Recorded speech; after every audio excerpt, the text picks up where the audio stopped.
আমি মহান আল্লাহ রাব্বুল আলামিনের শুকরিয়া আদায় করার পাশাপাশি অত্যন্ত বেদনা ভারাক্রান্ত মন নিয়ে আজ আপনাদের সামনে হাজির হয়েছে। আপনারা সাক্ষী 2009 সাল থেকে শুরু করে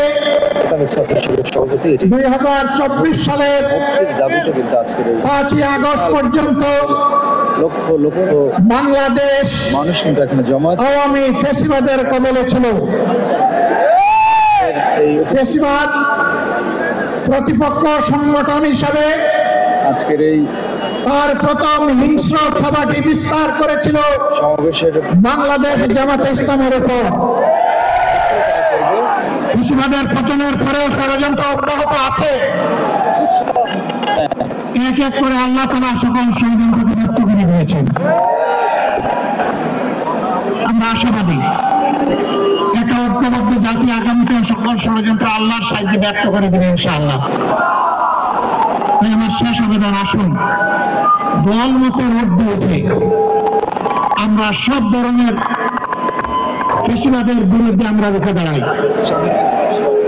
আল্লাহ রাব্বুল আলামিন আমাদের ভাই এটিএম আজহারুল ইসলামকে অবিলম্বে সসম্মানে আমাদের বুকে ফিরিয়ে দিন। তাকে মুক্ত বাতাসে শ্বাস নেওয়ার তৌফিক আল্লাহ তাআলা দান করুন। আমরা বিশ্বাস করি আসমান জমিনের মালিকের ইশারাই সর্বোচ্চ ইশারা, তার ফয়সালাই চূড়ান্ত ফয়সালা। আমরা মহান রবের দরবারে সেই ফয়সালা কামনা করছি। আপনাদের সকলকে আজকের এই আয়োজন সফল করার জন্য প্রিয় সংগঠনের পক্ষ থেকে অন্তরে কৃতজ্ঞতা এবং মোবারকবাদ জানিয়ে আগত দিনের লড়াই সংগ্রামের রাজপথে আবারও সংগ্রামী ভূমিকা রাখার উদাত্ত আহ্বান জানিয়ে আমার বক্তব্য এখানে শেষ করছি। আল্লাহ হাফেজ। বাংলাদেশ জিন্দাবাদ। বাংলাদেশ